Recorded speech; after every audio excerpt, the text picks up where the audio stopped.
Hello everyone, thanks for tuning in to another episode of SNEED-CAST Industry Update, the series where we'll let you know what's new in manufacturing, processing, packaging, coding, and so much more. We'll be dropping a new episode on a bi-weekly basis to keep you up to date with the latest news and insights that affect your business. I'm your host, Alexa, and today we'll be discussing topics ranging from egg prices soaring, to how the industry uses VR and VA tech, to how genetically modifying the world's most important carb can save us in the long run, to how Frito-Lay is diving headfirst into sustainability, and finally, how Niagara Bottling's investment is bringing a community together. Food prices are on the rise, but this week we'll be focusing on why the price of eggs has been soaring lately. In the past year, the national average price for a dozen eggs hit $3.59 in November of 2022, which is more than double it had been a year before when a dozen eggs cost $1.72. So, what is it that's causing this increase? Well, it's a combination of bird flu outbreak, soaring feed prices, and fuel and labor cost. Did you know that more than 43 million of the 58 million birds slaughtered in 2022 to control the virus had been egg-laying chickens? In egg-producing states like Iowa, some farms have lost more than 1 million birds apiece. How are members in the community combating increases in egg prices? According to one Chicago resident, I'm starting to seriously consider building a chicken coop in my backyard.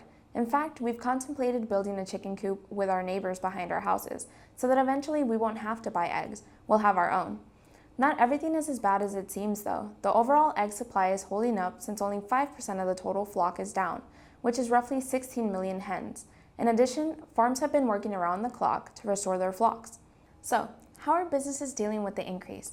According to Patty Stobaugh, any decrease in egg prices would be welcome at my restaurant and bakeries in Conway and Russellville, Arkansas, because all of my ingredients and supplies are much more expensive these days.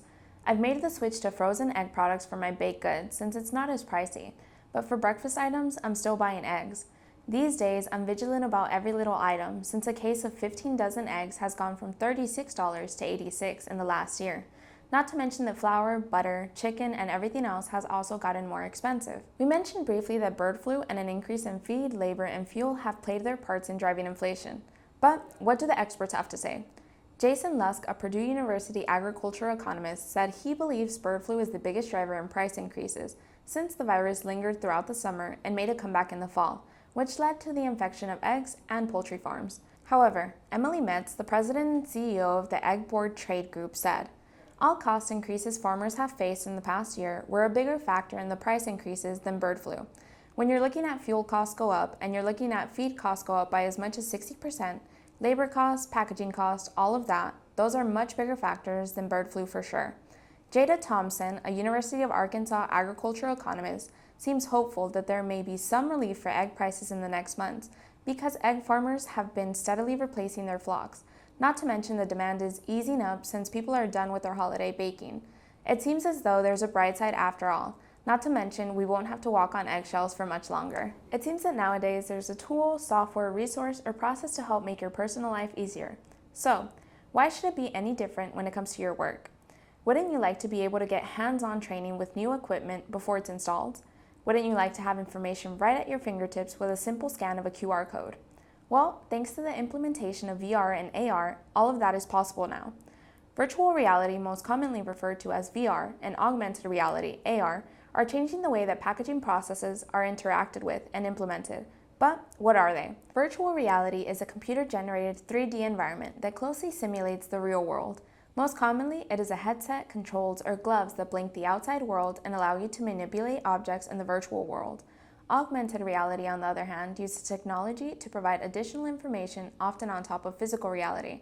More advanced systems may project images onto a package assembly station to show the proper sequence. So both VR and AR are supposed to facilitate the packaging process. But in what areas are they being used in the most? Companies like TNA Solutions are using VR to simulate whole plants, food processing equipment, and packaging lines. The users not only walk through the line virtually, but they can climb ladders, open and close doors, interact with HMIs, and all it takes is a headset and hand controllers. VR simulations are more affordable, plus they allow plant workers to catch mistakes and identify improvements. Not to mention the users can interact with each other from around the world. And finally, it's the only way to see the entire line prior to final installation.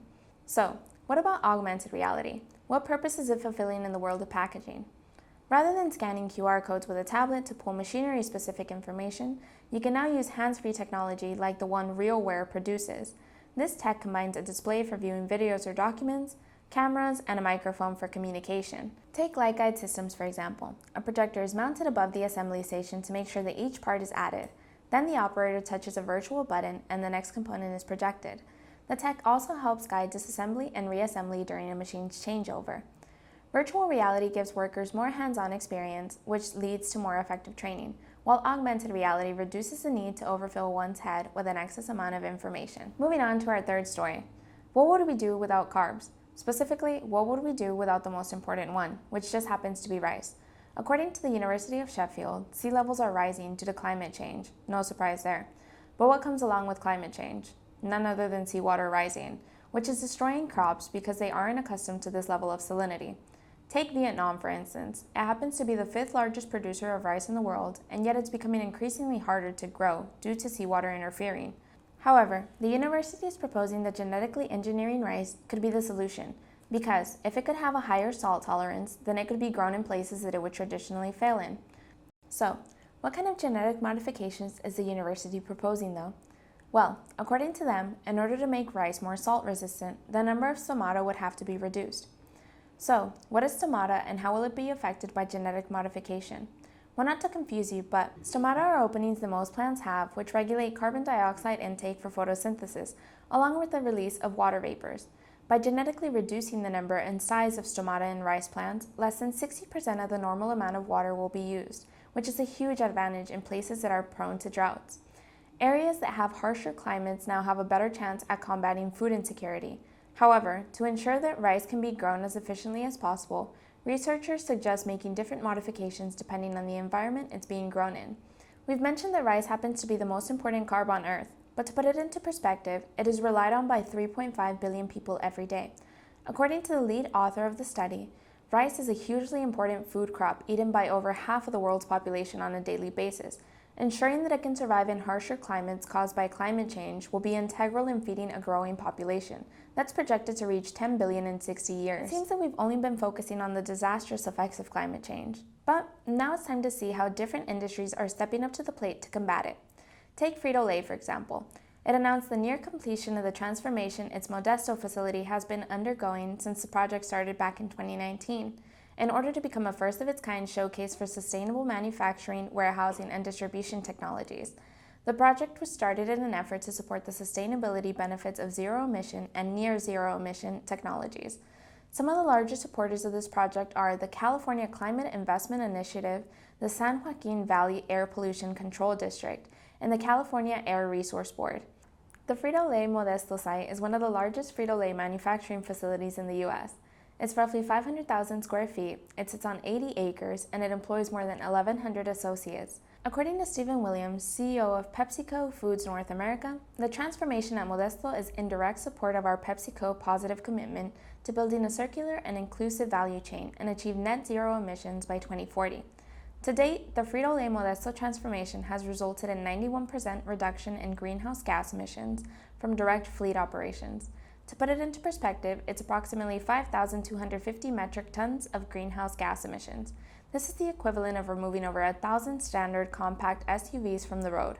Not only is the Modesto facility implementing the latest in sustainable technology, but they're offering on-the-job training to maintain and operate the equipment. Out with the old, in with the new, right? So, what kind of new machinery is there to work with? There are 3 BYD electric yard tractors, each of which operates 20 hours per day and moves more than 150 trailers while only charging for 2 hours every day. 1 megawatt solar carport with energy storage, which doubles the amount of solar generation capacity. 12 Crown lithium-ion forklifts that are powered by lithium-ion batteries to improve energy and time efficiency. PepsiCo and Frito-Lay are the first company to have a commercial fleet featuring the electric semi. They've implemented an electric Tesla over-the-road semi that is capable of driving over 400 miles on an hour of charge. There's plenty of other equipment still in the works. This is just a start. Combating climate change isn't impossible. It just takes some effort, investment, and the willingness to start taking steps in the right direction. And we've gotten to our last story. It sure seems that keeping things bottled up is paying off for Niagara Bottling, and why wouldn't it be, when they're the nation's leading beverage manufacturer? Recently, they've announced their plan to invest $160 million to establish a state-of-the-art production facility.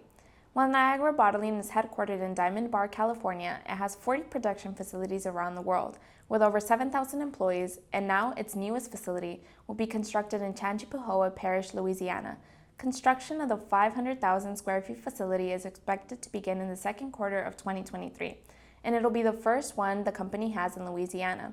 Thanks to their investment, 70 new direct jobs are being created, each with a projected annual salary of $55,000.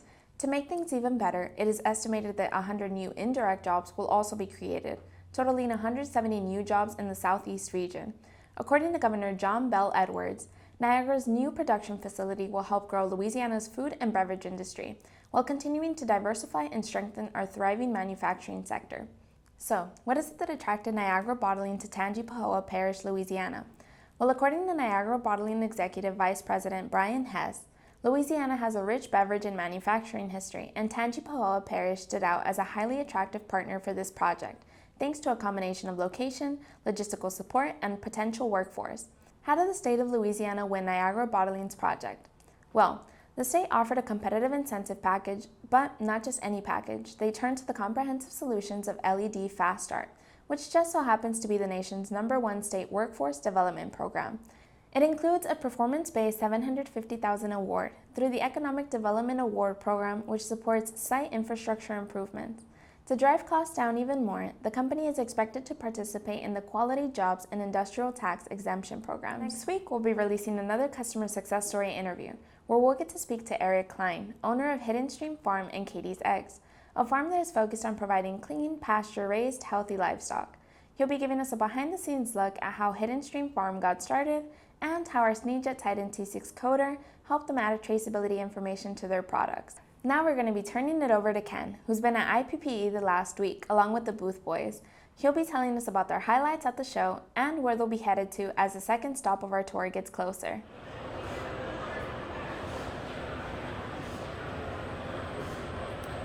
Thanks, Alexa. We've had a great time so far here at the IPPE, the International Production and Processing Expo at the Georgia World Congress Center here in Atlanta. It's our first time at the show. It's also our first stop on the We're Coding Everywhere World Tour. Had a great time talking to a lot of the attendees about how we can help them keep coding simple on their production lines. That's been great for us, but beyond that, it's been a great show. There's a lot of great exhibitors here with great equipment, some really cool exhibits, including one company in particular. It's got a 1967 Ford Mustang GT 500 and a 67 Cobra on display.